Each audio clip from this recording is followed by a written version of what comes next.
Assalamualaikum warahmatullahi wabarakatuh. Para pendengar, saya ucapkan selamat pagi, selamat mengerjakan sembahyang subuh, dan selamat lagi mendengarkan uraian-uraian tasawuf yang memang menjadi pakaian dari kehidupan kita, dengan segala variasinya, bunga-bunganya, kembang-kembangnya.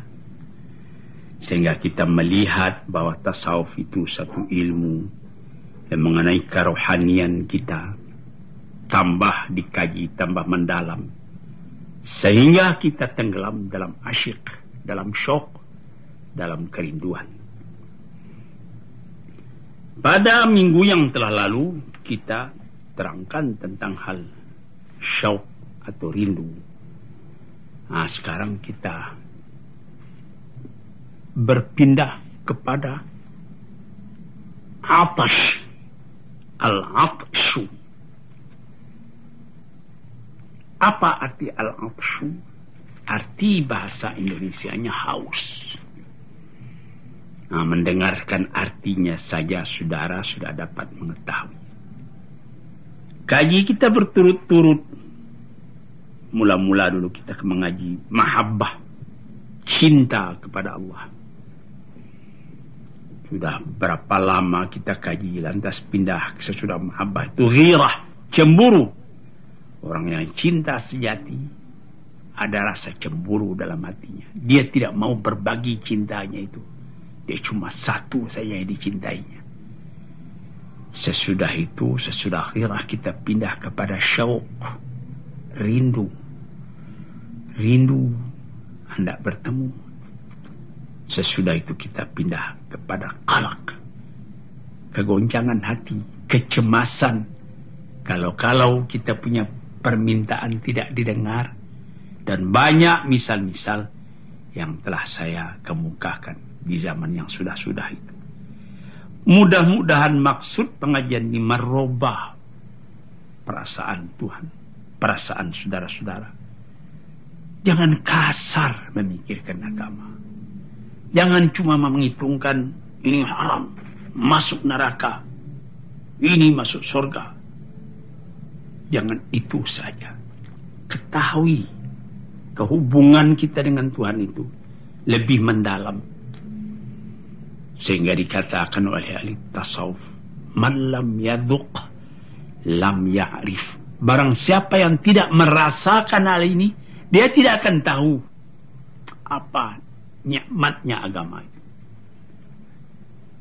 Sampai di dalam hadis dikatakan halawatul iman. Tambah lama iman itu tambah manis, bukan tambah pahit. Sehingga kita bersedia menghadapi segala kesusahan dalam hidup.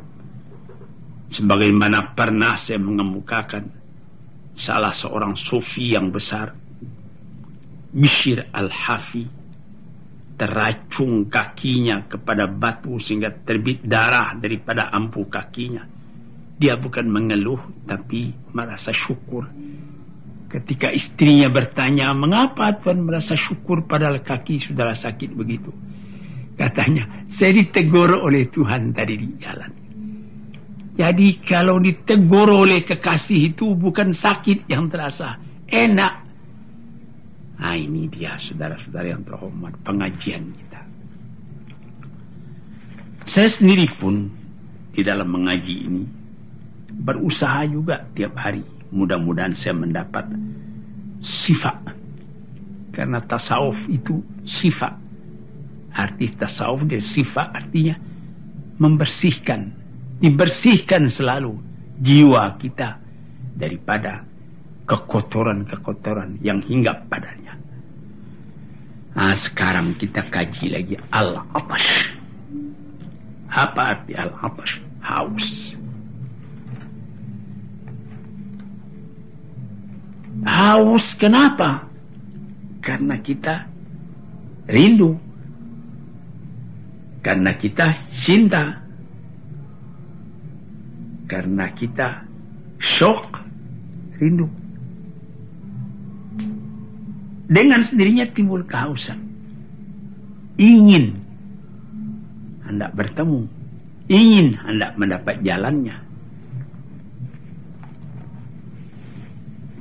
Jadi di sini barinyalah keterangan mula-mula diambil daripada sebuah hadis, sebuah isi Al-Quran yang terkenal di dalam surat Nur. Dikatakan bahwa ada orang yang mencari kebenaran itu, haus akan kebenaran itu. Dimisalkan dalam Quran dalam surat Nur, kasarabin biqi'atin yahsabu dham'anu ma'a, serupa dengan fata morgana, gejala panas di padang pasir. Yahsabu dham'anu ma'a, orang yang haus menyangka bahwa yang berkilat di padang pasir itu air. Maka ditempuhnya lah, dijalaninya lah.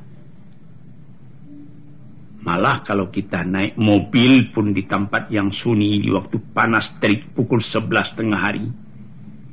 Misalnya kita berangkat dari Panarukan hendak menuju Indramayu, Jati Barang, jalannya lurus. Itu kelihatan seperti air di tengah jalan. Untung kita naik mobil. Bagaimana kalau kita jalan kaki? Saya sendiri sudah menderita yang demikian itu ketika umur saya masih muda, umur 19 tahun. Saya tidak ada uang buat menyewa unta. Lalu saya berjalan kaki dengan salah seorang teman saya, orang meninjau juga. Kalau saya tidak lupa namanya Haji Mahmud. Kami berangkat dari Mekah pukul 5 sore. Jalan kaki. Karena sudah terlalu capek berjalan, tak kira-kira baru 25 kilometer. Sudah tidak dapat diangkat kaki lagi. Sudah semutan. Sudah pegal kaki. Karena itu, ya untung berjalan sore. Sebab itu tidak panas pasirnya. Tetapi itu pasir dalam. Lunak. Jadi kalau kita injak boleh dikatakan kaki kita surut ke belakang sedikit. Nanti lama-lama jadi pegal. Saya kira-kira pukul 11 malam kami tidur. Tertidur di tengah padang pasir. Berdua dengan teman tadi. Kami sembahyang ketika itu dengan tayamum saja. Kami tidur. Enaknya tidur di padang pasir itu. Malam. Jadi panas tidak terasa. Tidak tersentak-sentak tidur. Setelah terbangun kemudian dilihat matahari. Sudah naik. Sudah cukup keluar, jadi kira-kira pukul 7. Baru kami sembahyang subuh. Habis sembahyang subuh kami berjalan. Tambah lama, tambah panas. Itu belum sampai di Bahra kami. Jadi, itu Bahra jarak antara Mekah dengan Jeddah, Bahra namanya. Sekarang dengan mobil itu tidak cukup, barangkali cuma setengah jam dari Jeddah atau lebih-lebih sedikit. Cobalah saudara fikir waktu itu belum ada jalan raya sebagai sekarang. Jadi sangat panasnya. Di dalam panas tadi dari jauh pukul 9, pukul 10, pukul 11 itu sudah sangat panas. Dari jauh kelihatan air terus tergenang air nampaknya. Kita jalan, tidak ada air. Itu cuma gejala panas. Kita tambah haus. Di sini namakan atash, haus. Di dalam Quran dikatakannya kasarabin biqi'atin yahsabuhu dham'anu ma'a. Orang karena haus kepada air, dilihat dari jauh ada air, tapi idza ja'ahu, setelah sampai ke tempat, lam yajidhu syai'a, tak ada apa-apa, tak ada air, melainkan pasir yang panas. Ini satu. Jadi diumpamakan di sini orang dalam mencari kebenaran itu haus. Kalau tidak ada pimpinan dari Allah, mungkin air disangka air, padahal pasir. Namun kerinduan, namun kehausan tidak lepas, melainkan masih tetap mencari. Saudara-saudara yang terhormat, disinilah dikatakan atas itu, yaitu haus. Jadi, bagaimana kita hidup di dunia ini?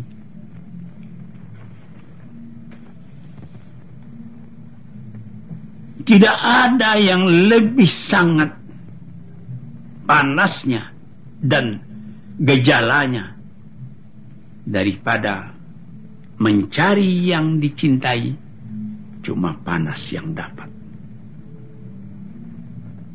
Orang yang ada dorongan daripada hati imannya, meskipun dia tidak mendapat air itu, dia masih tetap mencari. Sebab apa? Wa ja'alna minal ma'i kulla syai'in hayy. Kami jadikan daripada air itu segala sesuatu jadi hidup. Kalau dapat air itu, di sini dikatakan diberi harapan dalam Al-Quran sendiri. Orang-orang yang mencari kebenaran itu, awa'allawistaqamu ala tariqati asqainahum ma'an ghadaqa. Orang yang istiqamah tetap, meskipun tadinya dia tertipu oleh gejala panas, disangkanya itu air, namun dia tetap mencari. Di sini istiqamah, sini atash, dia tetap merasa haus, dia tetap mencari. Jangan bimbang, teruskan perjalanan. Fa'allahu istaqamu ala tariqati, kalau benar-benar dia istiqamah, tidak ragu-ragu, jalan terus, akan kami beri, kata Tuhan kepadanya, ma'an ghadaqa, air yang sejuk, air yang berlimpah-limpah. Hadirin atau pendengar kuliah subuh yang tercinta, ini sudah ditafsirkan. Ayat ini turun 1400 tahun yang telah lalu. Berapa banyak tempat di tanah Arab yang kering, yang kersang, yang tidak ada air padanya. Cuma dari jauh-jauh ada satu tempat yang bernama Wahah. Orang barat menyebut oase dari kata-kata Wahah. Itu lembah-lembah. Di situ digali orang sumur, nanti dapat air di bawah, diangkat ke atas, maka dapatlah orang di kampung tadi Wahah, tadi air minum. Sebab itu dalam perjalanan orang masa naik unta dari Mekah ke Madinah, di Wahah itulah berhenti unta, karena di sana sudah sejak dulu digali sumur-sumur tempat orang akan minum, akan berhenti bermalam atau berhenti siang kalau di musim panas. Dia berjalan sejak dari pukul 5 sore sampai nanti pukul 6 pagi. Habis sembahyang subuh, ditanggalinya sukduf untanya, dan dia tinggal di sana sampai sore. Siang hari itu bertanaklah, memulailah makan minum, karena tidak dapat menempuh panas di waktu sangat teriknya itu. Tapi sekarang saudara-saudara yang terhormat, wa lawistaqamu ala tariqati la asqainahum ma'an ghadaqa. Kehausan orang akan air di mana-mana membuka pikiran orang. Disebut dalam pepatah orang Arab, al-hajatu ummul ikhtira'i. Sangat perlu orang kepada sesuatu, pada sukar mencarinya, orang mencari pikiran-pikiran baru, inspirasi baru. ketika saya naik haji ke Mekah di tahun 1927, ketika itu kota Jeddah masih sepi, saya melihat bagaimana kerajaan Saudi yang baru memerintah menyaring air laut supaya dijadikan air tawar, tidak asin lagi. Itu sudah mulai ketika itu.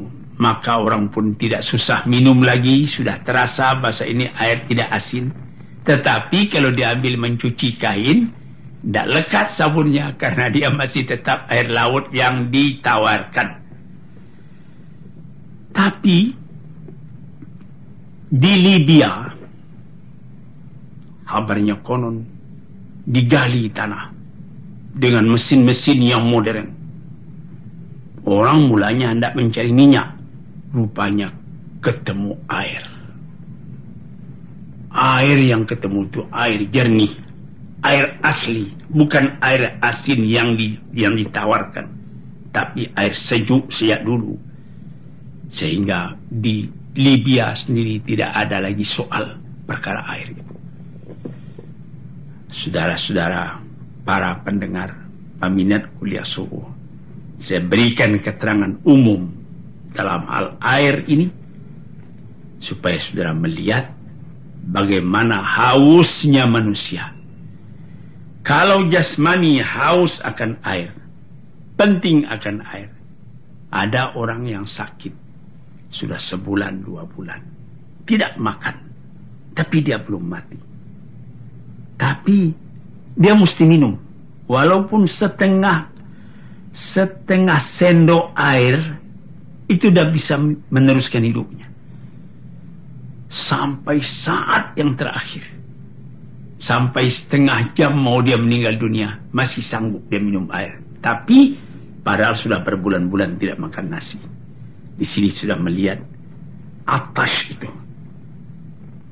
Maka jika sekiranya rohani manusia merasa haus mencari kebenaran, atau lebih positifnya lagi mendekati Allah, dia merasa haus, maka rohani pun kehausan pula mencari jalan menemui Tuhannya. Itulah keterangan kita tentang atas, artinya haus. Haus yang berasal dari rindu, rindu yang berasal dari cemburu, cemburu yang berasal dari cinta. Sekian dulu, mudah-mudahan lain hari kita sambung lagi hal kehausan akan cinta kepada Tuhan ini. Assalamualaikum warahmatullahi wabarakatuh.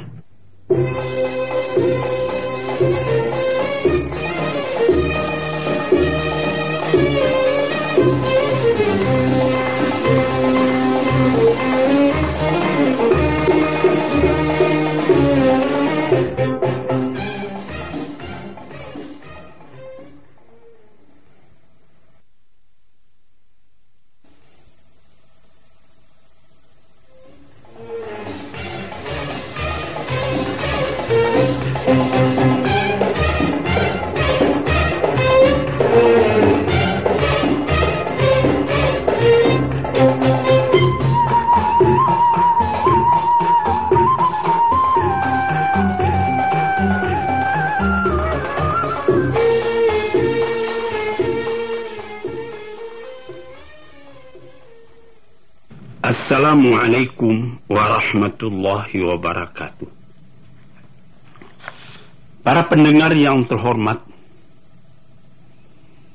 sesudah saya mengucapkan selamat pagi dan selamat pula telah mengerjakan ibadat salat subuh. Sekarang kita akan meneruskan tafsir dari surat Al-Baqarah.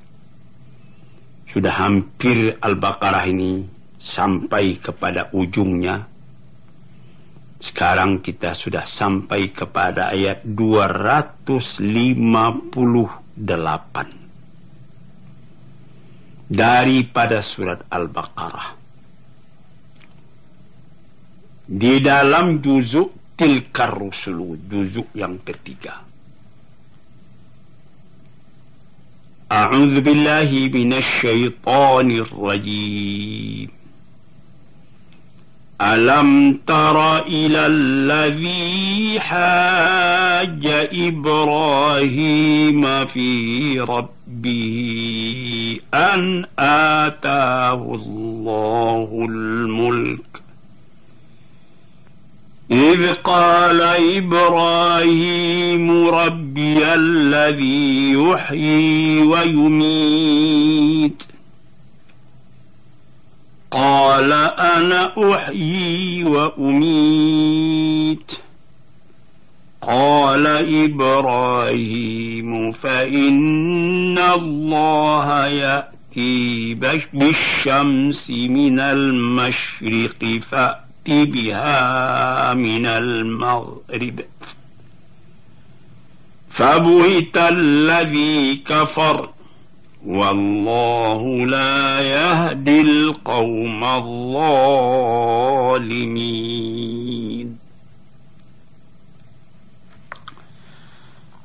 Adakah tidak kau lihat orang yang pernah bertukar fikiran, berhujjah dengan Nabi Ibrahim tentang ketuhanan, tentang Tuhannya, bahwa sungguhnya Tuhan telah memberikan kepada orang ini bawa berhujjah oleh Nabi Ibrahim itu, yang diberikannya yaitu kekuasaan, kerajaan. Orang itu ialah Raja Namrud, raja di zaman Nabi Ibrahim. Dia merasa dirinya berkuasa sebab dia raja. Kalau kita menjadi raja, kita bisa membuat apa kehendak kita. Pada suatu hari berkatalah Nabi Ibrahim kepada Raja Namrud itu, Rabbiyalladzi yuhyi wa yumit, yang menghidupkan dan mematikan itu ialah Tuhan, Tuhanku, Tuhan Allah. Manusia dilahirkan ke dunia, kemudian datang waktunya manusia itu pun mati. Ini yang mematikan, yang melahirkannya ke dunia Allah, dan yang menyampaikan ajalnya Allah. Inilah yang dimaksud oleh Nabi Ibrahim, yang diterangkannya kepada raja tadi, Raja Namrud.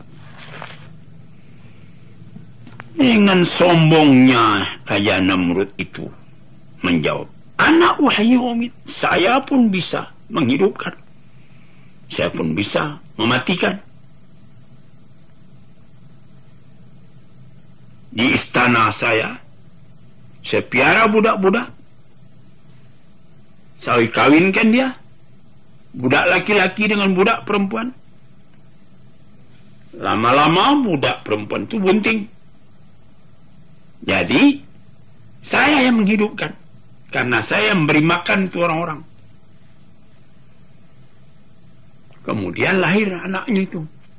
Itu namanya aku yang menghidupkan. Nah, coba lihat kan ini. Menurut tafsir katakannya, banyaklah pemuda-pemuda, anak budak-budak, laki-laki, budak laki-laki, budak perempuan, dikawin oleh Nabi Ibrahim, beranak-beranak. Ah, ini anak-anak semua. Saya yang mengasih hidup, saya yang mengasih makan. Dan saya pun berkuasa pula buat membunuhnya.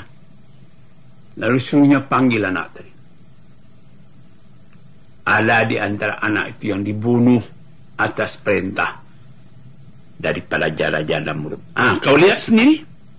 Kau bilangkan Allah itu yang menghidupkan dan mematikan. Aku pun menghidupkan. Aku pun mematikan. Berapa banyak ini budak-budak saya kawinkan, beranak, mati. Ada yang saya sendiri suruh bunuh, mati. Tidak ada yang akan bantah sebab saya raja. Ini kata Raja Namrud kepada Nabi Ibrahim. Lalu Nabi Ibrahim berkata, Qala Ibrahim, berkata Nabi Ibrahim, fa inna Allah ya'ti bisyamsi minal masyriq, fa'ti biha minal maghrib. Kalau begitu, Tuhan memahamkan. Tuhan pula yang menghidupkan dan Tuhan pula yang mematikan, karena Tuhan mengawinkan budak-budak. Dapat anak itu bisa Tuhan bunuh. Tidak ada orang yang membantah sebab Tuhan yang kuasa. Sekarang Tuhan lihat, Allah menerbitkan matahari dari sebelah timur. Coba kalau Tuhan berkuasa, terbitkan matahari itu dari sebelah barat. Fabuhitalladzi kafar. Tak bisa bercakap lagi raja tadi. Fabuhita artinya terdiam dia. Alladzi kafar, raja yang kafir itu. Jadi sehingga mana dia punya kekuasaan di sini yang diberikan komentar oleh ahli tafsir. Sehingga mana kekuasaannya? Kalau dikatakannya bahwa dia mengawinkan budak laki-laki, budak perempuan. Lupakah dia bahwa ada juga budak itu yang tidak beranak? Maaf 1000 kali maaf, sudah siang malam dia bergaul, dia tidur bersama-sama, yang lain beranak, dia tidak. Mana kekuasaan raja menumbuhkan anak dalam rahim perempuan tadi? Dia lupa itu. Satu. Atau kemudian diperintahkan panggil tu anak. Raja bisa menyuruhkan karena dia berkuasa. Ayo, dipanggilnya Algoyo, potong leher anak ini. Dipotong mati. Tapi ada anak tadi yang lari. Sudah didaftarkan raja bahwa dia akan dibunuh. Karena raja berkuasa, tidak ada menteri yang akan membantah, tidak ada rakyat yang akan menupang. Sama sekali akan tutup mulut. Tapi akan ada di antara anak-anak itu nanti, ini bahaya ini. Sebelum datang bahaya dia lari. Dicari tidak ketemu. Keputusan raja tidak jadi jalan. Sebagaimana Ashabul Kahfi, 309 tahun lamanya pergi bersembunyi, tidak dapat ditangkap oleh raja yang memerintah di zamannya. Di sini sudah gagal. Apalagi kalau sekiranya diperintahkan, coba kalau engkau betul berkuasa, terbitkan matahari dari sebelah barat, benamkan di sebelah timur. Bisa apa tidak? Kekuasaan raja tidak sampai ke sana. Kekuasaan segala pemerintahan di dunia tidak sampai. Manusia tidak sanggup buat memerintah alam. Ini seperti kejadian sudah diatur demikian rupa. Sudah segala belanja dikeluarkan. Pembangunan supaya rakyat bisa hidup dengan tentram, adil dan makmur. Tiba-tiba datang gempa bumi. Di Italia lebih 10.000 orang yang mati. Adakah kekuasaan dari presiden Italia mengatakan, hei, gempa stop, saya berkuasa?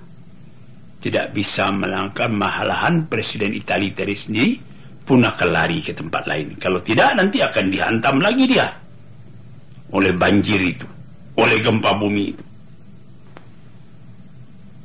Dan pada minggu yang lalu, saya sendiri pergi ke kampung halaman saya di Meninjau. Karena terjadi ampuh atau galodo. Runtuh bukit karena lebatnya hujan, tergenang air di runtuhnya bukit. Setelah runtuh bukit, yang air turun ke bawah itu menjadi galodo. Ditimbunnya kampung. Sehingga ada satu rumah yang berdiri di pinggir danau, di dekat sungai Tumayo, digulung oleh air, masuk rumah itu ke dalam danau. Demikian dalamnya danau tadi sehingga tidak kelihatan lagi di mana rumah itu. Sesudah air jernih, tidak kelihatan lagi. Demikian dalamnya. Kekuasaan mana yang bisa menghambat itu? Manusia bisa berikhtiar, menyesuaikan dirinya dengan alam. Bagaimana supaya terjadi gempa, jangan terjadi bahaya karena gempa bumi. Mungkin bisa, tapi gempa itu sendiri tidak dapat dihalangi. Atau seperti musim panas dan musim dingin di tanah Arab. Dinginnya Allahu Rabbi, pecah tulang karena dingin. Panasnya Allah. Sehingga sudah cuma tinggal ke celana kotok saja, celana kolor yang kita pakai masih panas. Karena anginnya angin samum namanya. Angin itu sendiri panas. Tidak ada manusia yang dapat. Ya, ada diadakan AC, air condition di rumah. Keluar dari rumah, panas lagi. Nah, disinilah perkataan Nabi Ibrahim ke Raja Namrud.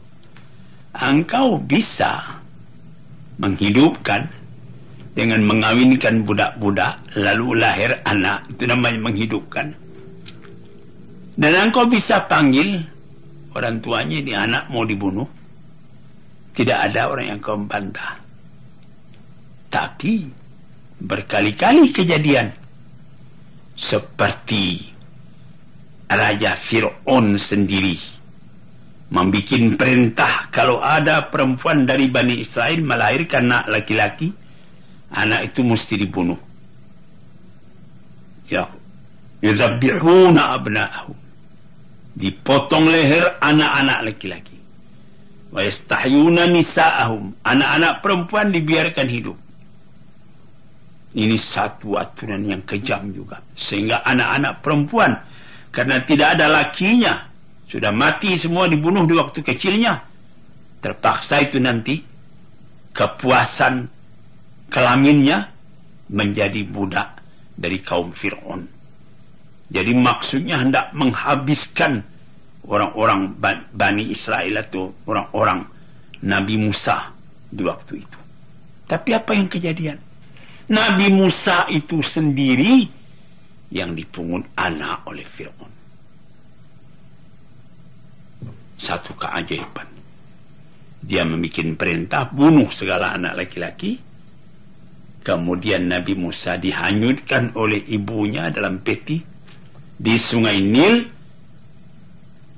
Karena kelihatan anak kecil dalam itu, diambil oleh anak perempuan Fir'aun.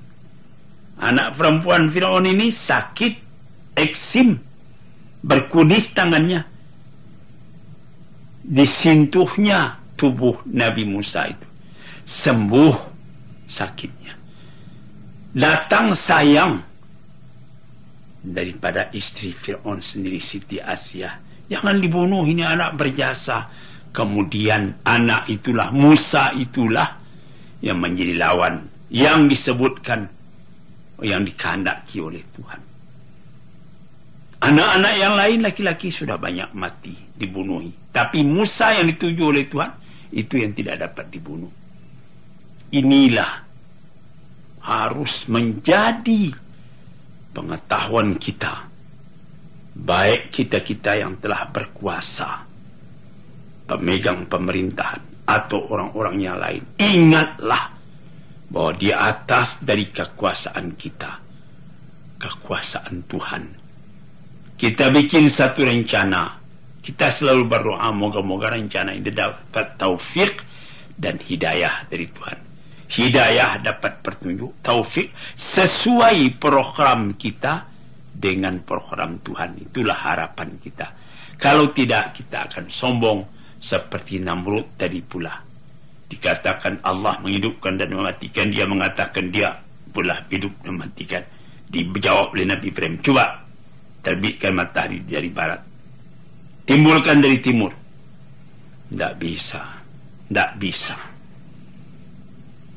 Kekuasaan Allah itu, Inna Allah ala kulli syai'in qadir. Segala sesuatu ini ada qudrat dan iradat dari Allah Ta'ala sendiri.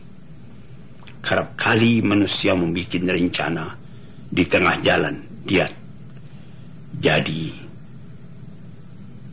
terhenti, terbingung, tergendala. Baru dia tahu waktu itu bahwa manusia tidak berkuasa apa-apa. Kalau sekiranya Allah Ta'ala tidak meridhakan, tidak jadi. Inilah saudara-saudara yang terhormat, moga-moga mendapat perhatian dari kita semuanya. Inilah ayat yang kita artikan atau tafsirkan sekarang ini. Nanti pada kajian yang akan datang kita awakallazi marra ala qaryatin. Sekarang sekian dulu. Assalamualaikum warahmatullahi wabarakatuh.